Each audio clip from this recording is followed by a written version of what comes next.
funny time.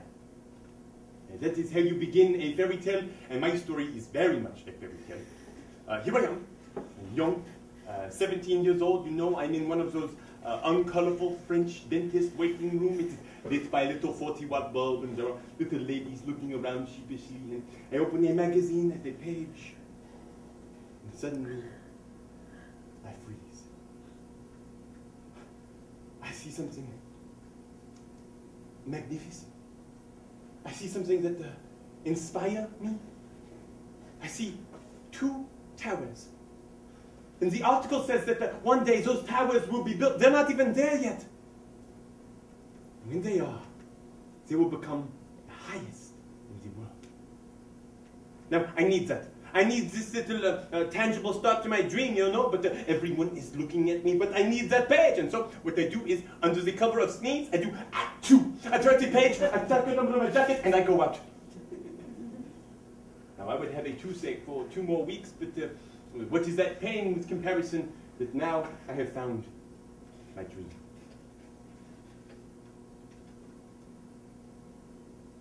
On September 11th, 2001, we lost the World Trade Towers forever. But few people remember the first act against the towers, over 25 years earlier, when they were still finished being built. Under the cover of darkness, a team with false identification snuck into each tower, evaded guards, and made their way to the top. Here, they strung a wire between the 2 towers, and on the morning of August 7th, 1974, at 7:15 a.m., Philippe Petit performed a daring high wire act above all of New York City. When asked why he performed the stunt, Petit responded, "When I see 3 oranges, I juggle. When I see 2 towers, I walk." Often hailed as the artistic crime of the century, the act and the following literature argue very simply that as long as your dreams do not harm anyone else, you must follow them, stopping at nothing, even going so far as to break the law in order to accomplish them. They are, after all, your dreams. Man on Wire by Philippe Petit. So here I am back in Paris, you know, and I open up a newspaper at the page, and a slap in the face. Double page. The Twin Towers are built. So I climb up to the roof of my little house and I scream at the top of my lungs, "I am coming, America!" And as soon as I get off the subway, I go up the stairs and I see them. And I know there are no twins. Impossible. Impossible. It's clearly impossible. Not only to walk across, but I had hardly thought of it, but to bring like a ton of equipment up, to rig in secret for several hours, it was clearly beyond human skill. It's impossible, that's for sure. So, let's get started. Now this we know, that legally we cannot do it, you know. We cannot go to them and say, "May I put a little wire on top of your World Trade Center?" You know, because they will look at you and laugh and say, "Get out." And that is what attracted me to the idea, you know, to do something that not only doesn't hurt anybody, but actually gives something to somebody, is against the law, but not wicked or mean. So here I am in New York, and I'm spying on the towers, day and night. And I'm filling up little exercise books with all of my little notes and my doodlings. And at some point, I'm so into taking my notes that I forget it is a construction site. And so I don't see one little nail sticking out of one plank, and right there, 3 days in bed. Here I am, on crutches, thinking I am incapacitated. No. It's wonderful. A human being on crutches, that the universe is his, you know? The gods opened the door for me. They say, "Hey, take your time, you know, sit down, relax." No one asked me for ID. No one says, "Hey, what are you doing here?" So, now that my feet is being repaired, you know, I'm using the crutches a lot more.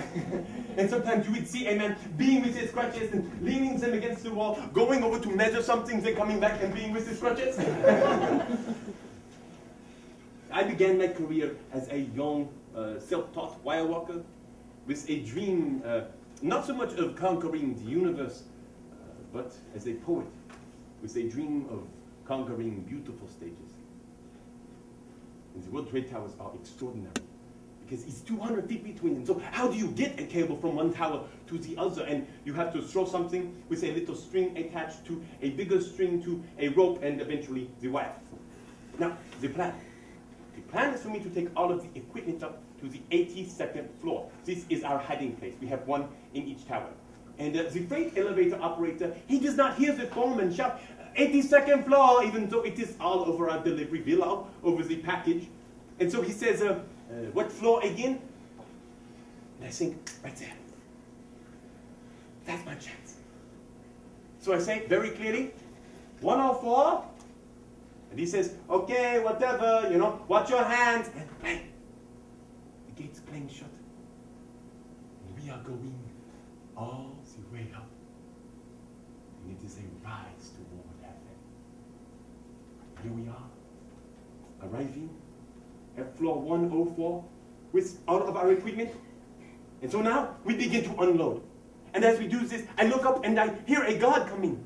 And I look down and I find a top. And I grab Jean-François and I throw him underneath the top. And he says, yeah! And we hide. And the guard comes over.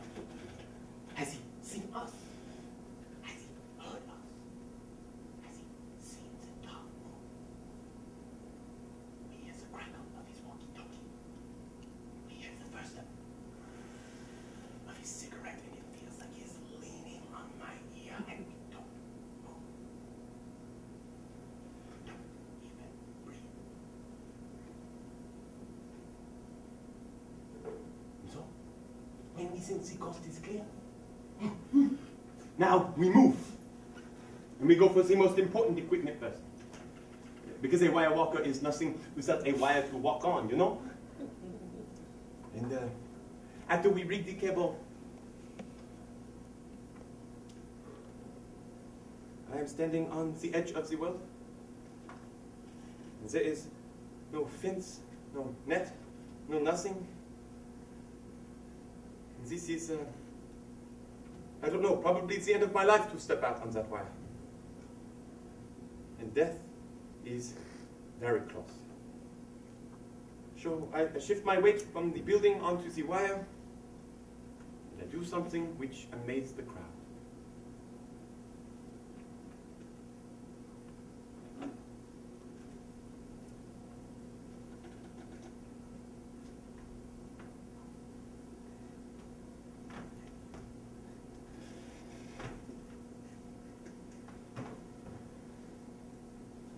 So, I could hear them. I was among them. I could see them. I could hear them murmur. And if I die, what a beautiful death. And the police? Well, they were really mad. They did not know how to react to a daydreaming wire walker, you know, out here dialoguing with a seagull. And later, my friends, they say to me, Philippe, you asked her for 45 minutes, you know, you did 8 crossings. And almost immediately there was this, why? And it was, in my way of viewing America, a very sort of American finger-snapping question, you know. I do something magnificent and mysterious, and I get this very practical, why? And I did not have a why. There was no why. So I was taken for psychological examination. And the district attorney, he offers me a deal. He says, Philippe, if you agree to do a performance, you know, like juggling oranges for little children, but for the cameras, then we will drop the charges. So I said, sure. And to me, it's really so simple. Life should be lived on the edge, you know? I mean, you have to exercise rebellion. You have to refuse to taper yourself to rules. You have to see every day, every year, every idea as a challenge. To do that means that you will live your life on a tight rope.